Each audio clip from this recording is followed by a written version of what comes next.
Your mind is the most powerful magnet on this planet. I want to share a couple stories with you in this video to help illustrate this point and remind you of the power of your mind. What's going on, guys? Uriel King here. Welcome back to another episode of #Winning. This is where we help you win in business and in life. Obviously, I'm the CEO and founder of Healthpreneur. We help health professionals and coaches grow transformational coaching businesses. And one of the biggest levers that we all have is our mindset. It can be a crux. It can also be an accelerant.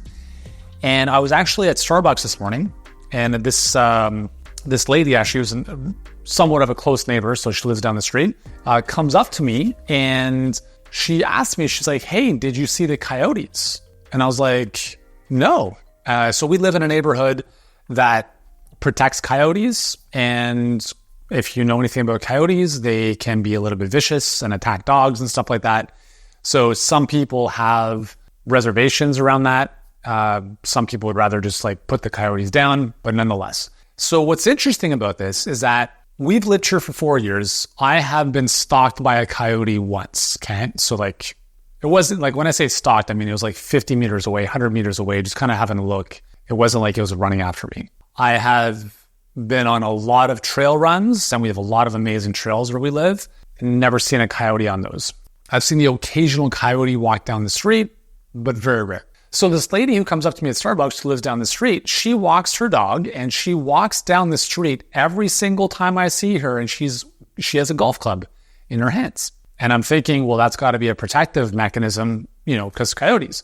So she runs into me at Starbucks this morning, and she's like, "Hey, did you see the coyotes?" And I'm like, "No."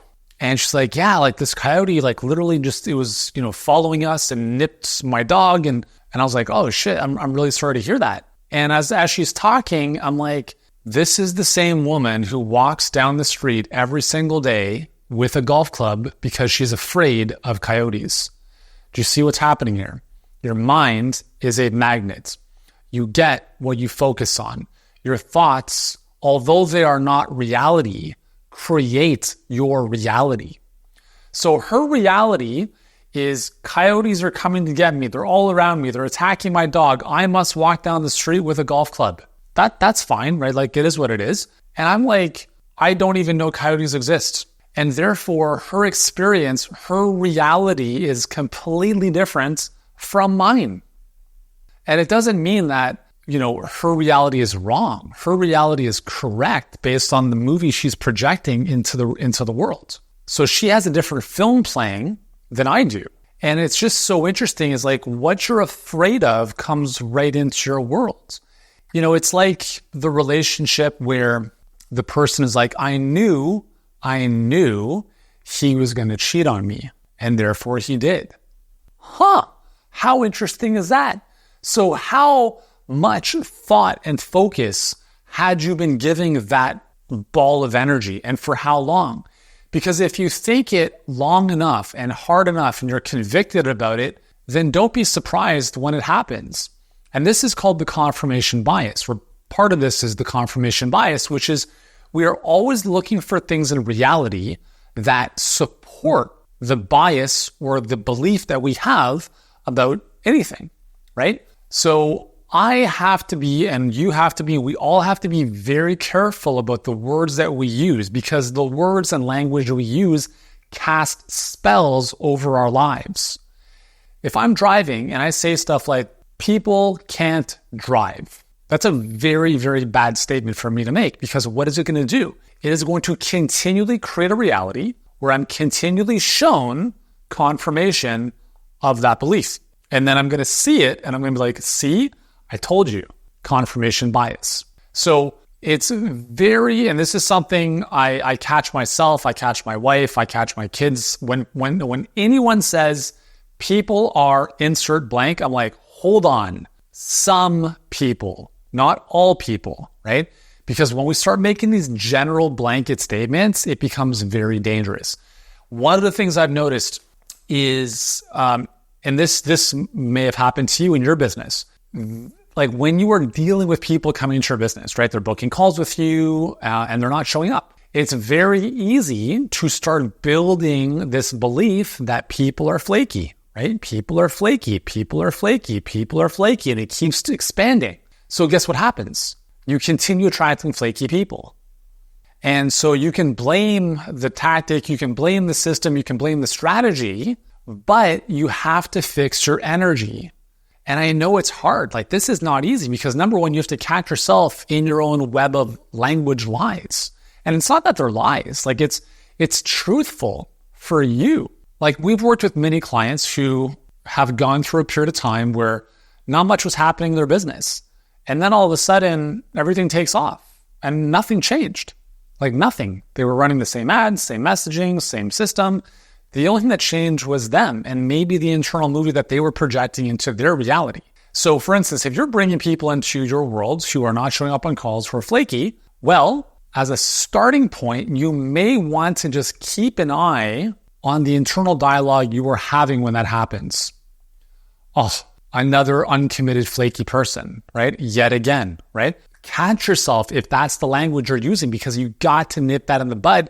Because if you keep reinforcing that spell, it will continue to be your reality. And I know it's not easy. I know it's frustrating, right? Like, I deal with this too. Like, I really don't like flaky people, right? We call our system the perfect client pipeline, not the flaky client funnel. And I've had to catch myself to be like, okay, well, if no shows are what they are and people aren't showing up on calls, okay, I have to direct my focus onto what I want, not these people, right? They're like, not, just like I've mentioned before, it's like your life is like a miner's cap. You focus on the gold or you focus on the dirt. So if the dirt is no shows and uncommitted people, and that's where all of our focus is, life, your reality is going to show you more of what you're focused on.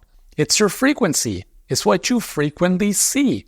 So if you frequently see no shows and uncommitted people, that becomes your frequency. That becomes more of what you frequently see, because you will only see stuff to confirm that bias you now have. You see, our ego is a very, our ego goes to great lengths to protect itself and to keep you safe, right? And the ego is like survival at all costs. And it is more concerned about its own protection and survival than the good of your own, evolution. So we have to be aware of what's happening, and we have to do our very best to change the focus from this, which is not great, to what do I want instead? And it's not that like I want this, but it's already here. It's already happening. And shifting our frequency and our vibration into a place where we know it's happening. And we just have to, you have to be rooted in reality and at the same time ignore it. It's like if you look at your bank account, which you should on a daily basis, and you look at the numbers in there, you have to dissociate the emotion from what you see. And I know that's freaking hard to do, unless it's like exactly what you want to see. Because if you open up your bank account and you see numbers that are not super inspiring, you have to just take it as it, like, with a grain of salt, and at the same time recognize, like, thank you for this sign of abundance and all the money that has come into my life, as opposed to this isn't enough, where's the money, etc. So we all have to do the work here, because in order for you to get more, you have to focus on that abundance, that plenitude type of mindset, that type of mentality. So be careful, be very careful of your thoughts, because they are not reality, but your thoughts will create your reality. So if you're afraid of something like coyotes and you walk down the street with a golf club, guess what's going to happen? This is like when I see people driving in their cars by themselves wearing a mask, I'm like, I want nothing to do with you. You are so living in fear that I want, I wish you all the best, but I can't live in that, in that environment. And it said, like, I can only imagine what is going on in that person's minds, to drive in a car by themselves wearing a mask. And I'm not here to judge, but I'm just like, what are you so afraid of? And the very fact that you're so afraid of that is only going to attract that to you, as opposed to just being like, everything's good. So whatever it is you want in life, understand that you are a radio emitting frequency tower, and life is a boomerang, right? So you're throwing out whatever it is you throw out, and it's going to come right back to you. So if you're throwing out goodness, positivity, love, abundance, certainty, that's going to come back to you. And I know it's hard, because we have this human experience, which is constantly throwing challenges and concerns and fears and limitations at us. And our goal in this experience is to constantly do our best to become aware of where some of those limitations are so that we can move through those. Because if we don't, it becomes a very suffering type of experience. And suffering a lot of times is a choice. It's not the circumstance, it's the meaning we give to the circumstance. So one of the conversations I was having with my clients yesterday was, if you're not where you want to be, like, just understand that it's exactly where you're meant to be. Like, you watching this right now, you're exactly where you are supposed to be. Because if you were meant to be somewhere else, you would be there already, but you're not, which means you're exactly where you're supposed to be in the first place. And coming to peace with that is fine, right? Because it allows you to say, okay, what do I need to learn here in order to grow to the next level? And as long as you're aware of that, and that's where it all starts. But if you're not aware of that, you'll continue to see and attract the same situations in your life that continue to act as a mirror, reinforcing these same lessons at you until you get the lesson. It's like if you've been in a relationship, like the same relationship 4 or 5 times, guess what the common factor is in all those relationships? It's you. That's why I've said before, if someone comes to me and they've repeatedly failed in a number of different programs, I'm like, hold on for a second. Just don't come in yet, because let's talk about you, the common factor in all of these different things. They weren't scammers. You just don't know how to extract value maybe. Or maybe you have some stuff up here you have to work through. And so the sooner we can take responsibility for how we show up, and I keep coming back to this, guys, you have to take 100% ownership of your life. And that also comes down to you feeling good dependent upon external circumstances. Because if that's the case, you're a victim. You're a victim to external circumstance. And you can never be happy, you can never be truly free if that's the case. Because you are always at the effect of things that are outside of you. So once you understand that you control everything in your life to a certain extent, and you are the one who is emitting a frequency that puts in front of you what you frequently see, then you start to create the reality that ultimately you want.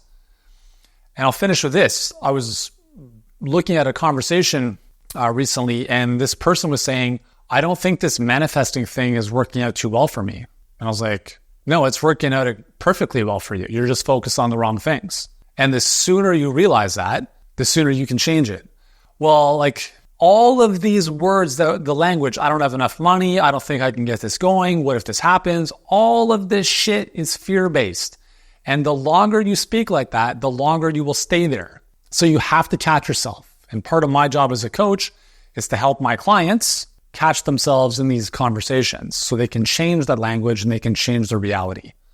So remember, your mind is a magnet. What you emit is what comes back to you. And I just thought I'd share that story with you because I thought it was just so interesting to run into my neighbor this morning who was living in a certain reality, literally on the same street as me, but I had a very different reality based on what was up here versus what was up here for her. Today, I'm going to talk with you about the Valley of Despair, otherwise known as the dip, and why it's the most important part of your journey as an entrepreneur.